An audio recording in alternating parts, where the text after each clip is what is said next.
Attention, fellow Vietnam veterans. If you have a condition linked to exposure to herbicides, including toxins like Agent Orange, and you served offshore of the Republic of Vietnam between 1962 and 1975, you may now be entitled to expanded VA benefits due to the Blue Water Navy Act of 2019. veterans who served offshore and were previously denied for Agent Orange-related conditions can refile. survivors of deceased veterans may also be eligible. VA is dedicated to helping Blue Water Navy veterans and our families get the benefits we've earned and deserve.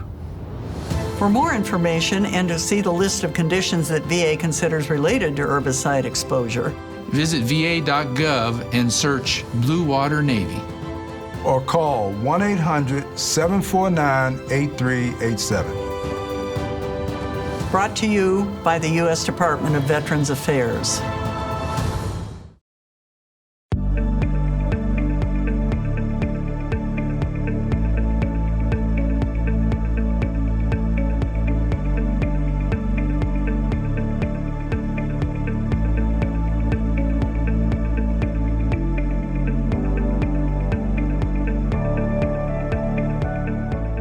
We talked with veterans all across the country over the past 2 years, and they told us that the name vocational rehabilitation and employment really didn't resonate with them.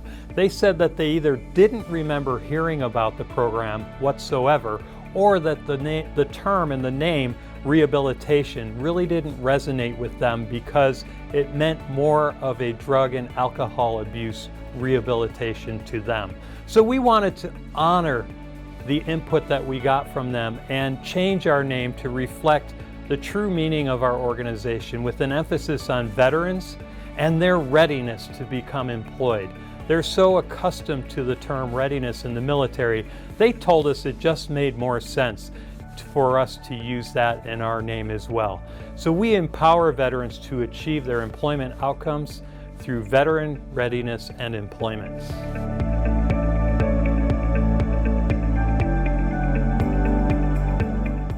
The VRNE program assists veterans with a service-connected disability to prepare for, find, and maintain employment. We do that through 3 specific phases. The first is the career, vocation, and education exploration. We determine their interests, aptitudes, and abilities so that we can determine that they will be successful in their pursuit of a career goal in our program. Secondly, we support that through education, training, work experiences through apprenticeships, on-the-job training, and non-paid work experiences. And when they've completed their preparation, we support them with a suite of services that enable them to achieve employment in the marketplace. That can be resume writing, dress for success, job seeking skills, and job interview skills as well.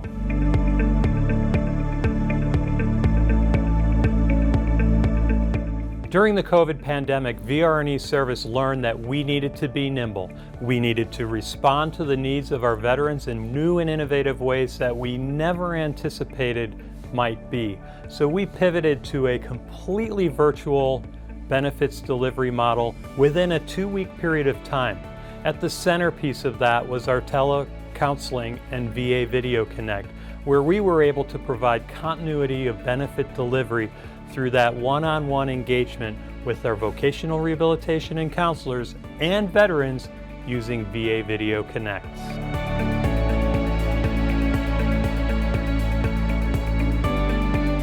The future of VRNE is bright. We are going through a major modernization of our people, process, and technology infrastructure within our benefits delivery model.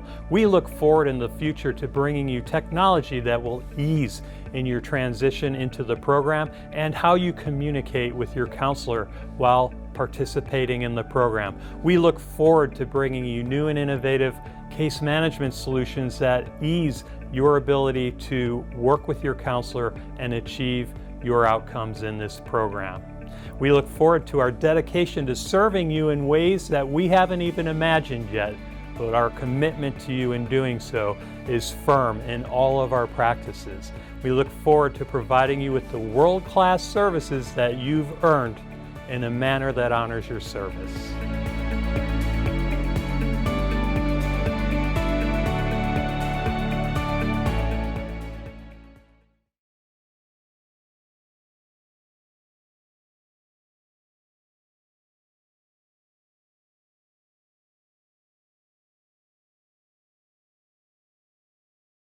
So, Paul, one of the things that you've been working on is trying to improve the veteran's experience, and you've been really good at that.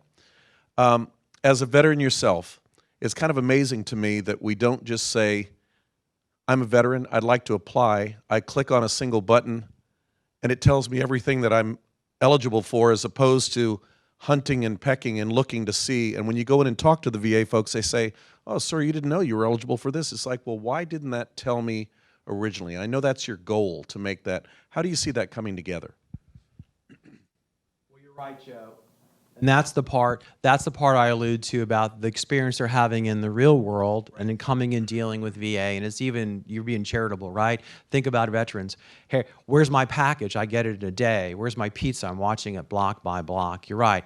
It's a big step, and I don't mean to push back, but there are some complexities. From afar, when I thought about going to VBA, I thought we're only one Lean Six Sigma project away from fixing all these kind of things. And then you begin to realize... And then you hit the VA. Well, and there are complexities put in for good reasons, by laws to protect veterans, by certain situations of their tenure and their time, and it's all good, but it's layers upon layers. So what I'd ask you to think about is the march towards that. It begins, I don't know, 5 to 10 years ago, you probably know this better than me, with the availability of the Transition Assistance Program to explain to veterans 6 months out what goes on. It begins with, benefits delivered at discharge. We'll work with you up to 90 or 180 days before to get you your benefits, right? But more and more what we're trying to figure out is how to communicate how to get help and what to do. You can do things online at va.gov, but it's complicated. You got to be pretty good at that. Like, street signs in the Northern Virginia area, if you know where you're going, they're really helpful, right? So we know that. In addition, we work closely with states. They have very active Department of Veterans Affairs. They have service officers, the traditional VSOs, American Legion, VFW, DAV. They'll help too, we know.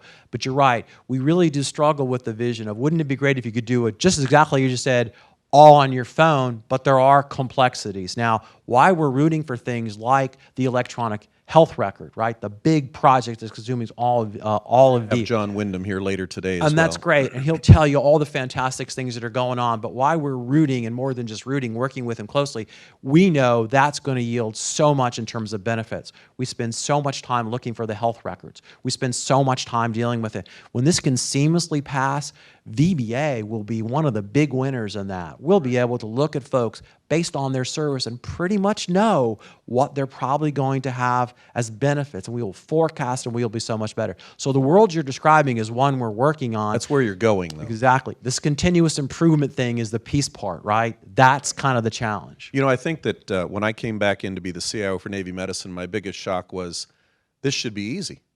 And then you find Congress and 435 people that can control your budget, and then investigations or protests or trying to get an acquisition. You're asking for a coffee cup and you get a bottle of water. It seems that there's a disconnect there. But you're so much bigger than the healthcare side, and people think of VA as healthcare, but you're really running a financial institution with home loans and benefits and checks and getting things to people, not just checking to see what their health is. How do you see that fitting into the bigger picture? Because that's what so many veterans need. Right. And so what we talk about, which is why the experience that folks have with VBA is so important, is we're often the first people veterans interact with, right? So you've got to sort of figure out your benefits determination to get you the right level of health care, right? So we think that's very, very important, right? And it's at that point we want to not only make sure they have a really good experience, so they're convinced it's going to be a great relationship with VA, but they are also aware of all these things, and it's really historic in nature. I mean, a little while ago we celebrated, on June 22nd, the 76th anniversary of the GI Bill, right? There are two things in there that change our country. free education for service, and also the no money down home loan. Right. The greatest way to realize the American dream, right? Get a job, make a good living, buy a home for your family in the community. Those aren't often highlighted in the media and other areas in the other benefits that we're taking care of veterans. Right. And I think that's incredible what you're doing. I hope you'll stick around long enough to make some of these changes. So one of the things that you said is, we don't believe. There's been a trust issue for the veteran that the VA wasn't going to come through. And under Secretary Wilkie's leadership and the President's leadership, there have been so many changes in the VA. What do you see those changes doing for your ability to fix this, number one? And what do you need from the folks that are watching this? Just as you remember, if you check back on your days in industry, they're saying that's great, but what can I do to help you? Sure. So what folks want from us is consistency and speed at the VBA. And you're right, the President's been very clear. Secretary Wilkie has been awesome in terms of helping us do this. And the President has given us two things that were really, really powerful, and quite frankly, which if they didn't exist, I'm not so certain I'd come to government, which was sufficient resources to address the problems. And I think if you're paying attention to the news today, talking about the largest budget ever, which was true last year, so it's larger than last year, and the accountability law, which enables, as the President jokes, for us to say you're fired, which, as you know from being in the private sector, the ability to deal with people is pretty important, especially if their sole purpose of being at VA is not to serve veterans, right? Habitually bad performers. Well, in your book, you actually talk about the fact that the executives say if they didn't have budget authority and they didn't have the ability to control who worked for them, that you can't be successful. So this is consistent with what you've put forward in your interviews. So I try to describe the processes we do. So for folks in the audience who've had experience in the industry, they could do that. So for example, folks who had dealt with a company that received mail could have come to us and said, mail takes too long, but nobody did. Right. Folks who've dealt with scanning could have come to us and said, in Blue Water Navy, we could scan the logs and this would save you infinite amount of time. Government employees did that. Folks who understand adjudication because they work with these companies know there are algorithms and like and the such. But what's more important than having the proven solution is understanding where we are in the journey. So the mail thing. I had a host of people come in and say, you shouldn't mail, do everything online. But as you know, the average veteran in the United States is over 65, which means many are older, and those folks, by and large, do not email. Right. So it was really unnecessary and irrelevant help. So what I could use is what I try to show, and that's focused, proven solutions. Veterans are the backbone of our country, and the Association of Military Banks of America is committed to serving those who have served. That's why the Department of Veterans Affairs is partnering with AMBA to launch the Veterans Benefits Banking Program, or VBBP, to provide veterans a safe, reliable, and inexpensive way to receive and manage their VA monetary benefits. Many veterans currently receive their VA monetary benefits on prepaid debit cards or by paper checks, and some have experienced problems using these payment methods or found it difficult to access traditional banking products and services. The VBBP is an effort to offer all veterans an opportunity to deposit their benefit funds directly into existing or new accounts offered by participating AMBA member banks. Our veterans who receive monetary benefits should have as many financial management and services options as possible. Participating VBBP banks will offer eligible veterans federally insured and regulated financial products, services, and education that can be tailored to their needs and the needs of their families. The VA remains committed to providing veterans with the benefits they have earned in a manner that honors their service. AMBA is a not-for-profit association of banks and related financial service providers that for over 60 years has worked to serve and protect the financial future of military members, veterans, and their families. The VA and AMBA are proud to provide this opportunity to connect veterans with banks who understand their needs and to ensure those who have served receive the highest levels of service in return. For any questions, please call the VA at their toll-free number 1-800-827-1000. To learn more about the program, visit benefits.va.gov/banking or veteransbenefitsbanking.org.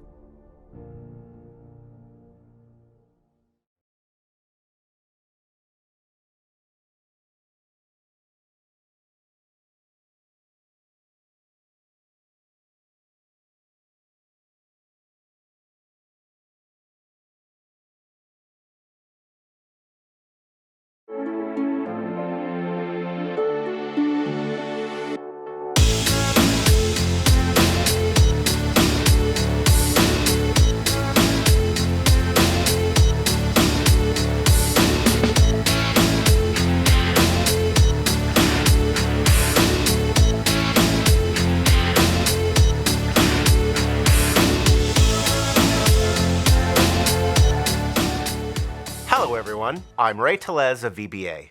Welcome to the Managing VBA Performance and Results webcast for Quarter 3 of Fiscal Year 2020. I am pleased to introduce Dr. Paul Lawrence, our Undersecretary for Benefits. Thank you, Ray. My objective for today is to report on VBA's performance for the third quarter of FY20. I'll begin by giving you an overview of VBA. I'll describe how COVID-19 impacted our work and how we performed in spite of that. I'll detail the performance of each of our business lines and explain what this means for veterans. Finally, I'll highlight some of the key accomplishments, including how we remained accountable, our efforts to engage with veterans in new ways, and our Veterans Benefits Banking Program. Two senior leaders from VBA will join us to talk about important topics. Dave McClanahan will provide an update on compensation and pension exams. And Charmaine Bogue will report on the Comeri Act true-up and other important information for student veterans. Before we begin, let me remind you about VBA. We are a nationwide organization comprised of more than 25,000 employees, most of whom are veterans. In Q3, we distributed more than $30 billion in benefits. We continue to act on my three priorities: providing benefits to veterans with excellent customer service, fiscal stewardship, and strong collaboration.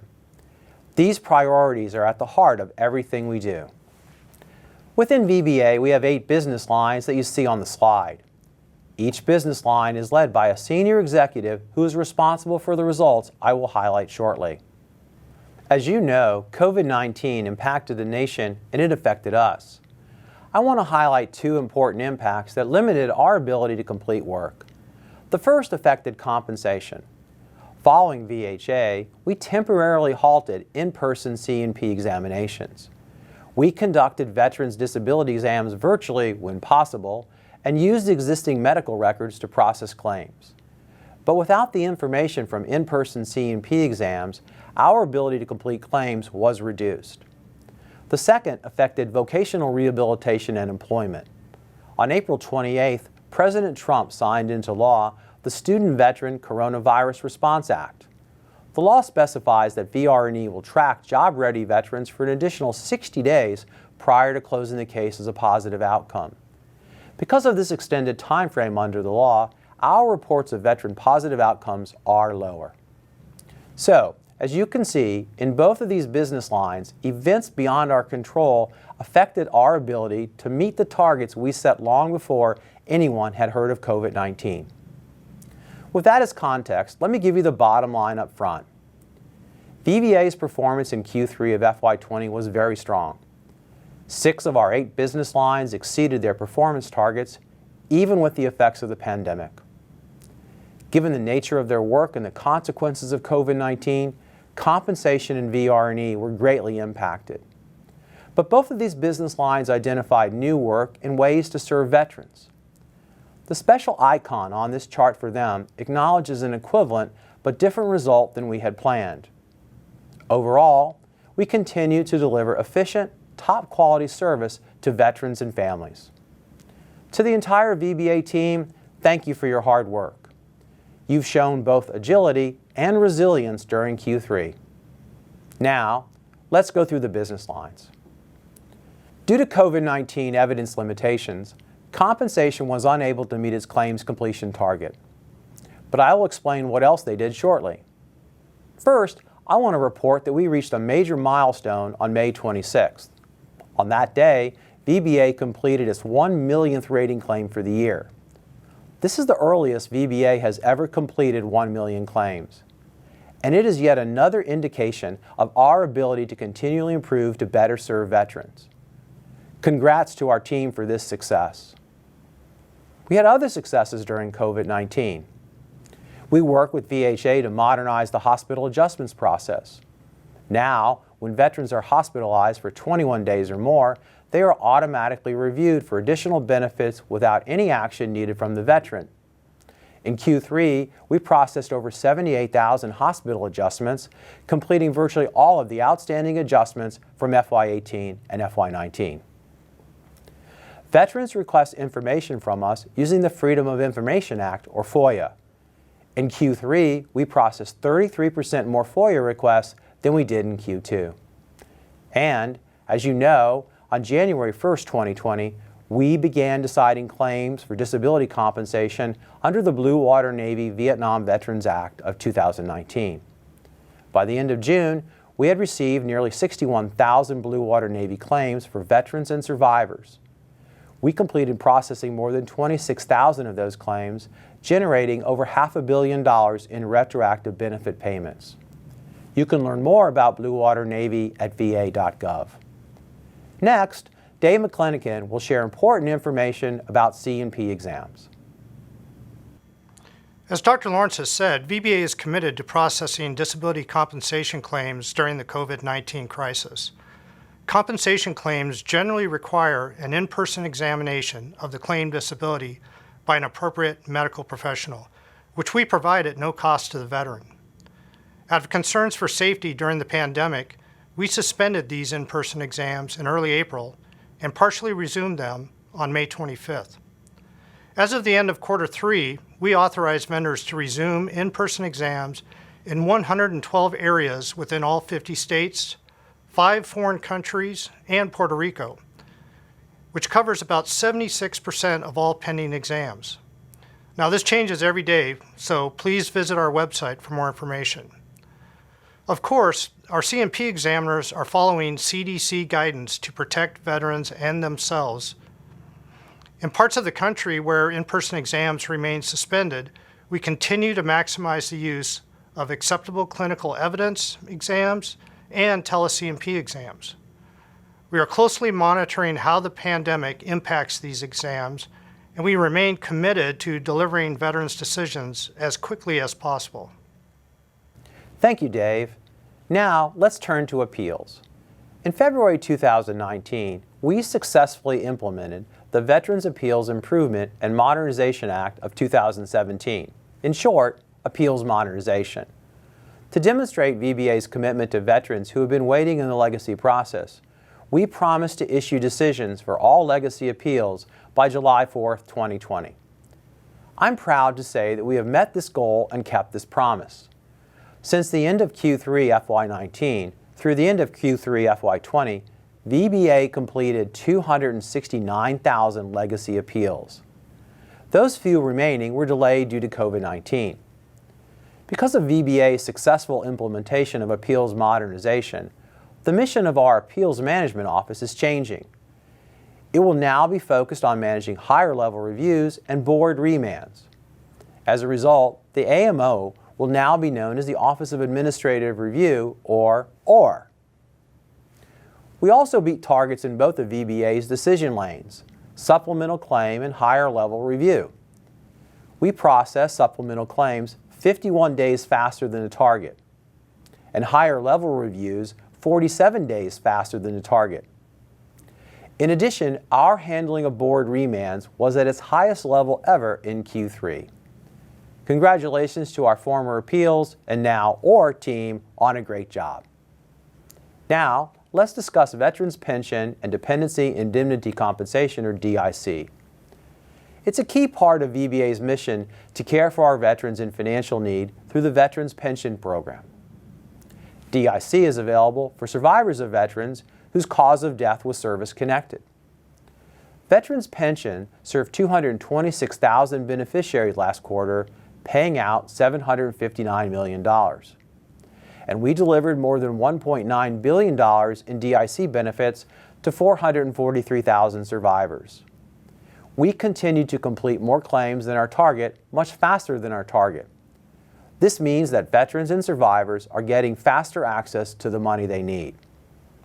Now, let's talk about fiduciary. VBA is committed to protecting the most vulnerable veterans and their benefits from fraud and abuse. In Q3, we completed more than 28,000 field exams, exceeding our target by 10%. We take our fiduciary responsibility seriously, and we are committed to protecting our most vulnerable veterans. Let's talk about insurance. VA's life insurance program continues to provide financial security to veterans and families. In Q3, we provided more than $1.2 trillion in coverage to 5.6 million people. As you can see, insurance dispersed its claims quickly and accurately, beating the target for timeliness. We also beat the target to locate hard-to-find beneficiaries by 62%. Thank you, Insurance Service team, for your hard work. This quarter, we also welcomed Mr. Daniel Keenigan as the new Executive Director of Insurance Service. Let's turn to education. We continue to process education claims quickly and with high quality. In Q3, we paid $2.2 billion to more than 758,000 veterans or dependents. We processed original applications nearly 18 days faster than our target and beat our target for accuracy. Next, Charmaine Bowe will provide updates about the GI Bill true-up and legislation to protect student veterans during the pandemic. Good afternoon. We understand that accurate and on-time education benefit payments are vital to our GI Bill students. We have been working hard to honor our commitment to make all students whole as part of the Comary Act's implementation, as well as dealing with the impact of COVID-19. We are now processing recertifications related to the monthly housing allowance in accordance with the law. We have processed recertification enrollments for nearly 5,000 GI Bill students and delivered over $3.4 million in payments to nearly 2,000 GI Bill students.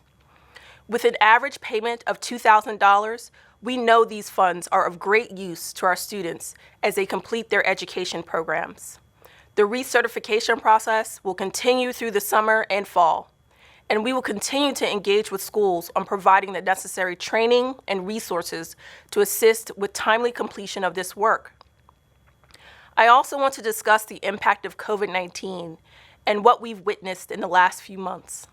We have seen higher education quickly adapt to accommodate an environment drastically impacted by COVID-19. And we at Education have worked hard to ensure that GI Bill programs continue to meet our students' needs. We moved as many of our processes as we could to a paperless environment so that we could continue to provide information in a timely manner. We collaborated with various external partners on outreach efforts to students so they have the most up-to-date information regarding their benefits. This spring, Congress passed legislation that allowed us to continue to pay the in-resident housing rate for students where their schools converted to 100% online instruction. A month later, Congress passed additional legislation to expand VA's authority to pay work-study students who were unable to perform their work-study activities in person. This law also authorizes VA to restore entitlement when the impacts of COVID-19 causes a temporary or permanent school closure or a program suspension, and extends eligibility when a school closes due to an emergency. As we continue to see impacts of COVID-19, we are closely monitoring how schools will operate in the fall and how such changes may impact GI Bill students. We ask that you call us at the GI Bill hotline, check the GI Bill website, or follow us on our VA's official social media accounts for the most up-to-date information. As VA employees, we remain committed to providing quality service to our GI Bill students to ensure they receive their education benefits that they have earned. Thank you. Thank you, Charmaine. VRE continues to engage with veterans through comprehensive employment-based evaluation and planning.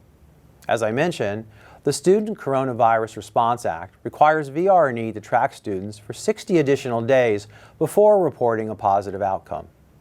For this reason, VRE could not meet the target for positive outcomes. Before the pandemic, VRE was already expanding telecounseling in a shift from in-person engagement.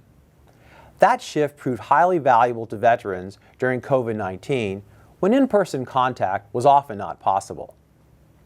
VRE's mission has evolved, and to reflect its identity as an employment program focused on empowering veterans to achieve and succeed, the office has a new name, Veteran Readiness and Employment. It still uses the acronym VRE and performs the same service. But look for more modernization to come over the next year. VRE remains dedicated to advancing the success of veterans who have a service-connected disability rating of at least 10%. Now, let's talk about Home Loan Guarantee.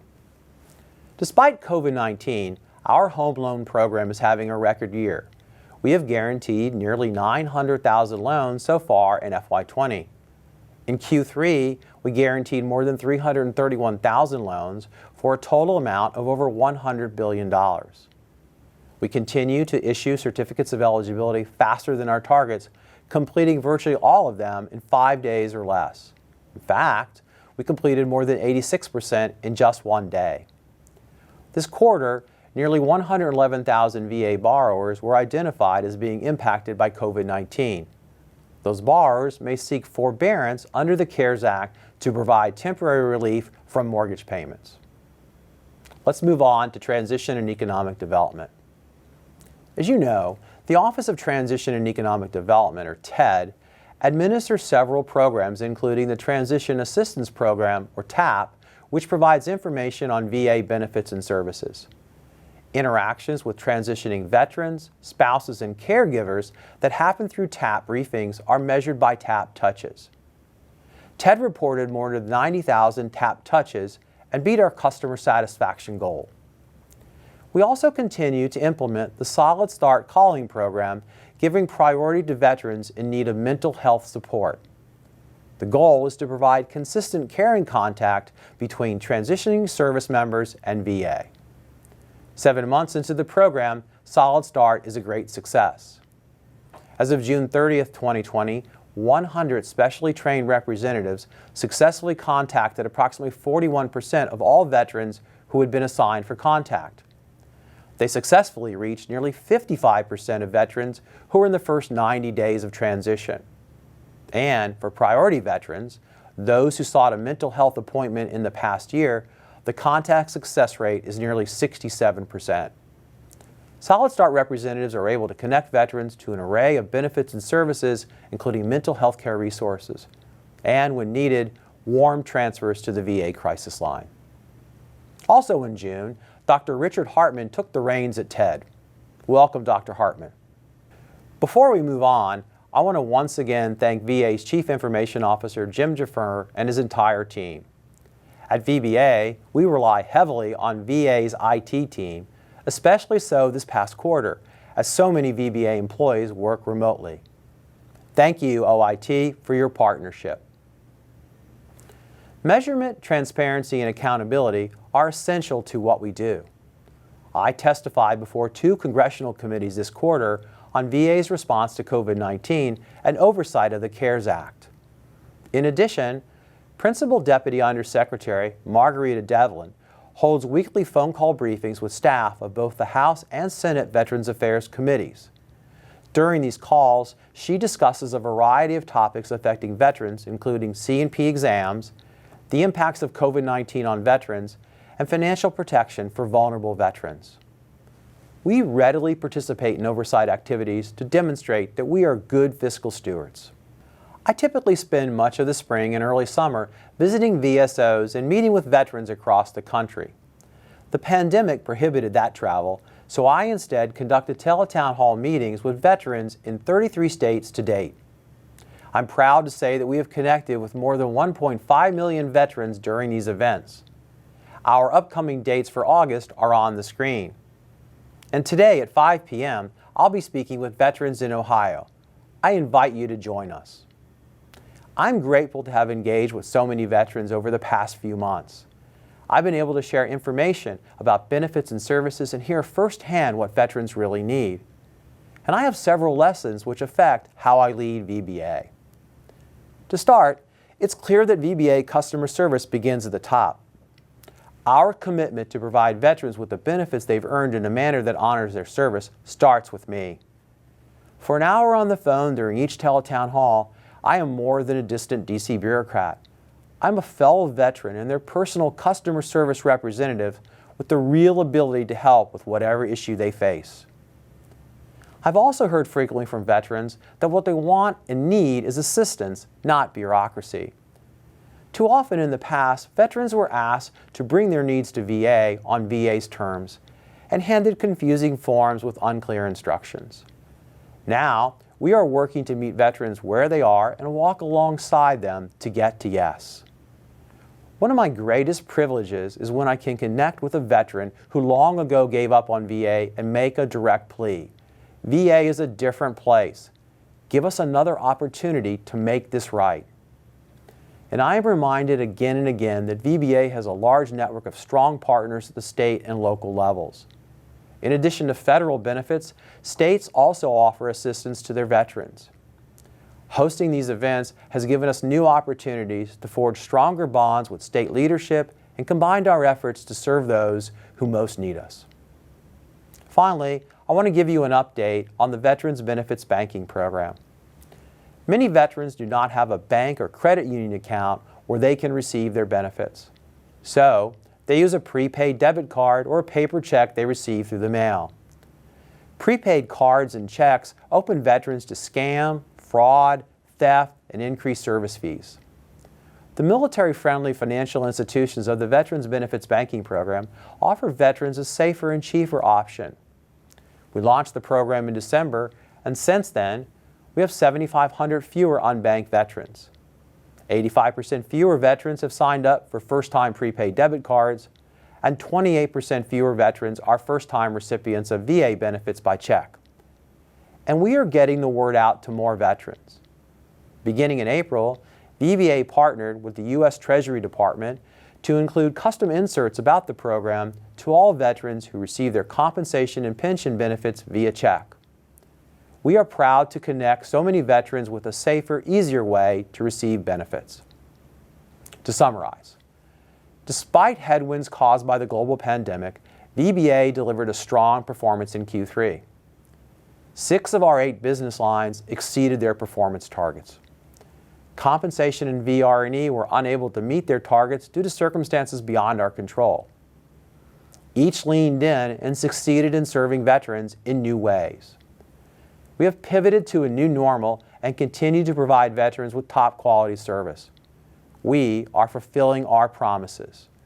We eliminated legacy appeals. We are completing the Comeri Act and processing Blue Water Navy claims. We are innovating how we reach veterans with Solid Start and teletown halls. And we are bringing real protection to veterans and their benefits with the Veterans Benefits Banking Program. World-class service to our country's veterans remains our goal. And through it all, we know that behind every innovation and process improvement is a transitioning service member, veteran, or family member who needs our support and service. VBA has risen to the challenge of delivering benefits to veterans and their families during this time of uncertainty. And we will be here tomorrow and every day thereafter. Thank you for joining me. Please stay tuned for the After Show, a series of short, engaging videos on a variety of topics, including vet success on campus, the Vet Tech program, and Chapter 36. Dave McClanahan will discuss C&P exams with disabled American veterans, and we will discuss what the Comeri Act means for transitioning veterans. This completes the webcast on managing VBA performance and results for Quarter 3 of fiscal year 2020. Don't forget, we invite you to connect with VBA through our channels. A recording of today's presentation will be available at benefits.va.gov/stakeholder.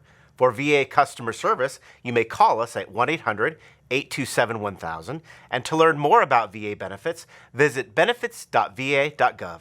Until next time.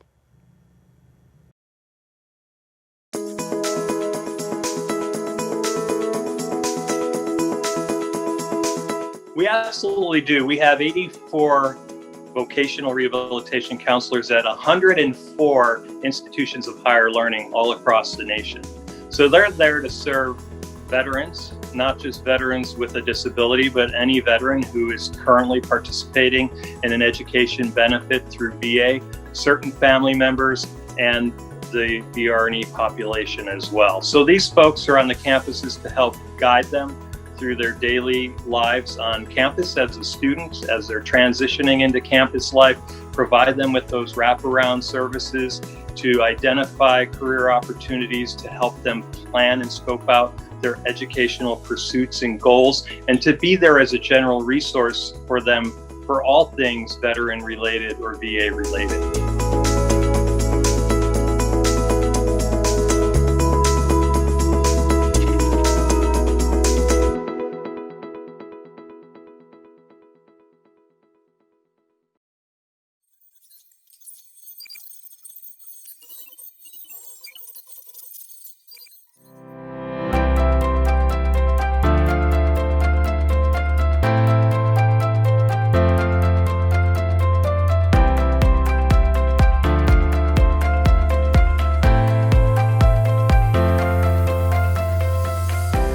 My name is Pierre Gobert.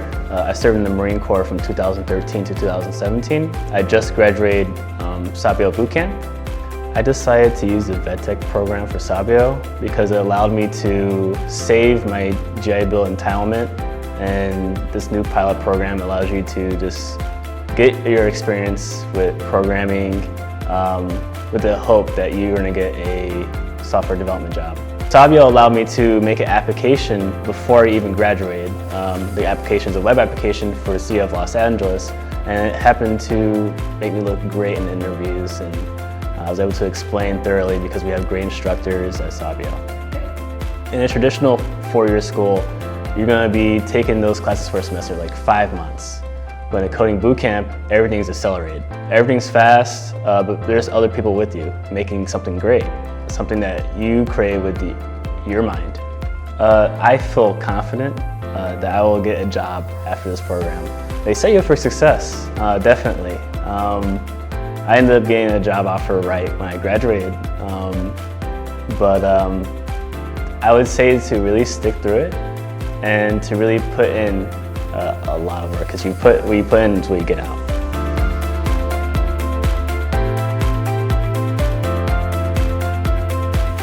Hi, my name is Leandro Rodriguez, and I served in the Navy in Bremerton, Washington. I moved to North Carolina, and then I came right back to Washington State, where I got my certificate as a Python developer at Cofellows using the VETTEC program. I think that VETTEC is actually a very convenient path for a veteran like me. I wanted to go to college, but I had a passion for computer development.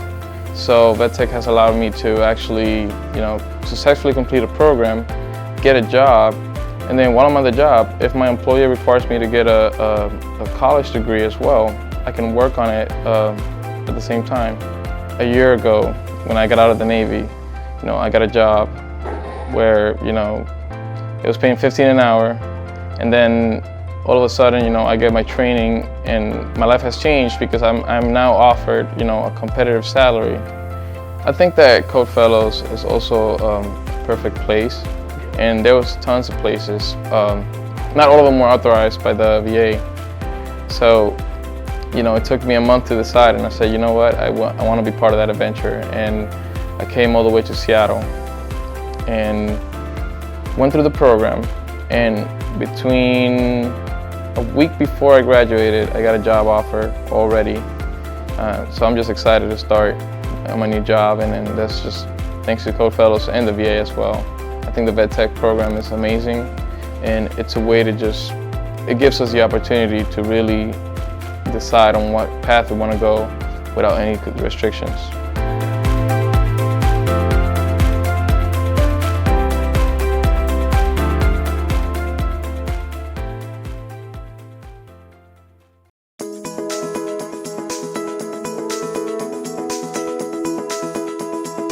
VA has an amazing program called Personalized Career Planning and Guidance, also known as Chapter 36. This is an amazing program that is free to service members who are within 6 months of discharge from active duty and veterans within the first year after being discharged from the military. This is a program that provides career counseling, guidance, and support, those critical wraparound services that help you plan for and ensure your success in your career, goals and objectives and your building blocks, those educational pieces that you're going to need to ensure you can achieve the success that you're trying to achieve. These are provided by counseling professionals all across the country who are trained in supporting you in achieving your career and education goals and objectives. And you can find out more about Chapter 36 or PCPG right there on your screen.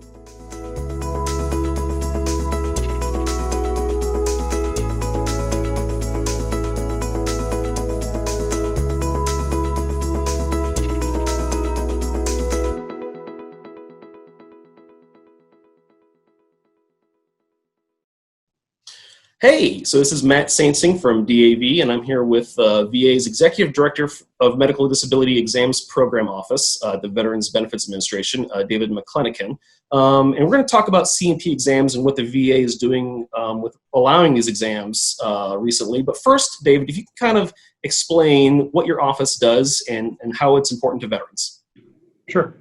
So the Medical Disability Examination Program Office supports basically the compensation and pension benefit programs. Both of them require us to make a determination about disability.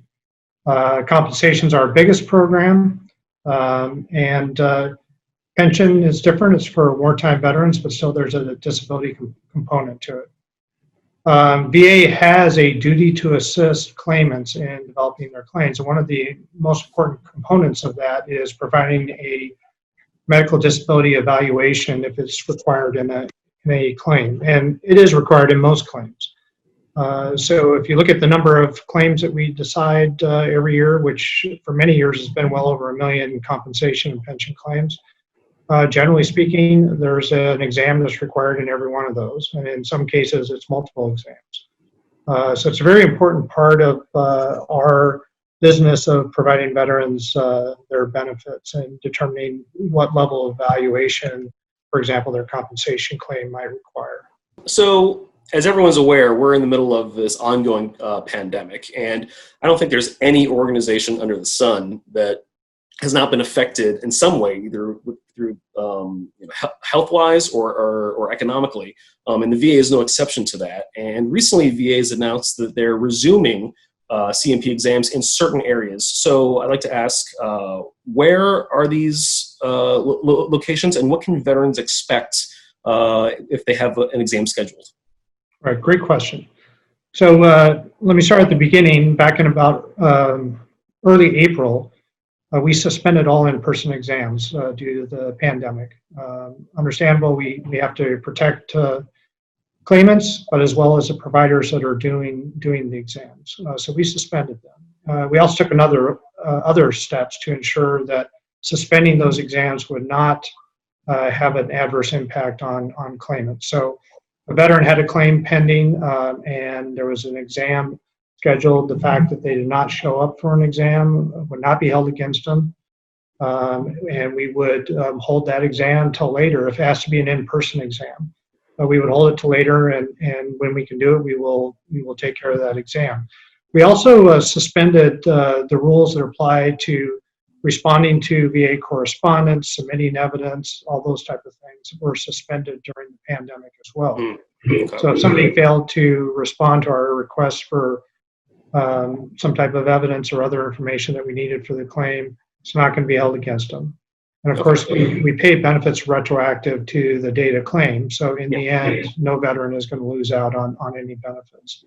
But what we've done is we decided that we would link our resumption of in-person exams. And I will say that most exams need to be an in-person exam, although many, scores of them have been completed through the ACE program, Acceptable Clinical Evidence, and that's where a examiner reviews a medical record and all the records in a veteran's claim that pertain to the disability and see if they can provide the examination result without actually meeting in person. And then secondly, we've been doing a lot of what we're calling tele-C&P exams. So that's a hookup like we have here, where the examiner talks to the claimant and completes the examination in that way.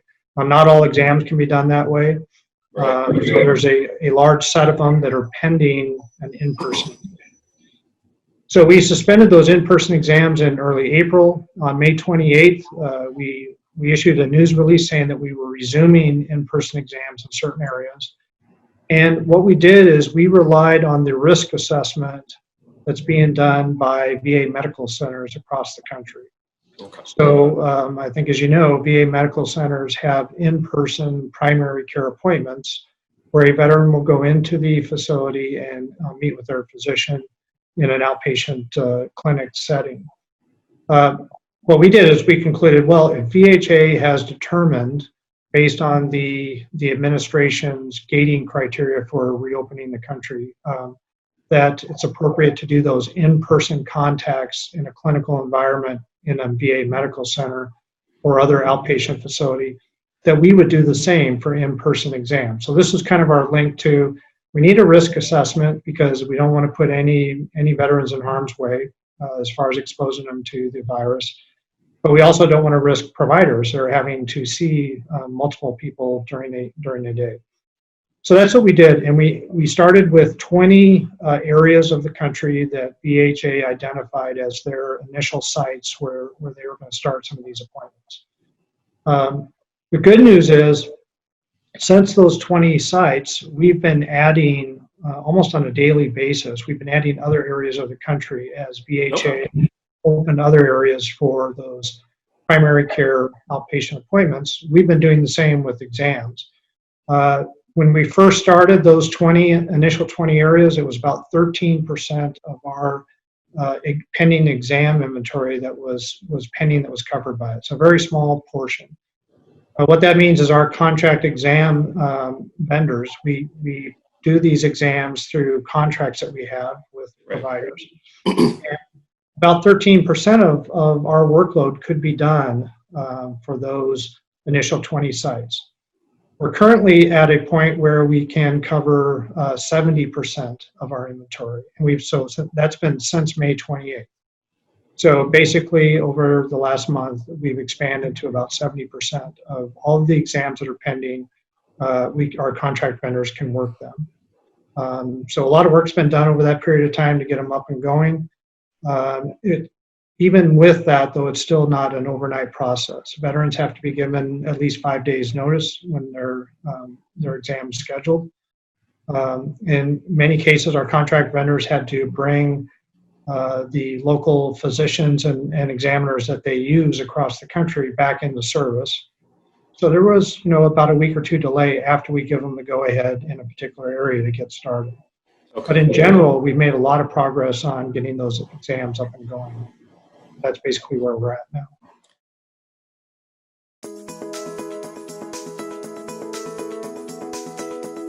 So for the last 3 years, we've been implementing the Harry W. Colmary Veterans Educational Assistance Act that passed in 2017. And that legislation had sweeping changes in there. I will tell you the most significant changes we saw prior to that was post 9/11 GI Bill itself. Well, Harry W. Colmary Act actually contained 34 pieces of provisions within that law. And out of those 34, 31 impacted the space of education. It gave us the opportunity to expand existing programs, as well as create new benefits, as well as create new programs for individuals. And a few examples of that is we have a Vet Tech program, which is a 5-year pilot program focused on the IT field, and it ties it all together nicely between training and employment for our veterans. Then we also have the STEM scholarship program. Individuals that are burning hot on their entitlement, we're able to help them out in their last year to really cross the finish line in their STEM-related degree programs, offering up to additional 9 months of benefits. Some other great benefits that came out of the Colmary Act is also allowing Purple Heart recipients who are at the who have served after post 9/11 GI Bill, we can actually now pay them at the 100% benefit level, regardless of their service time. There's just some really amazing items that came out of that particular provision, and we're really excited that the last 3 years that we've really been able to move forward in the education space and evolve for our student veterans.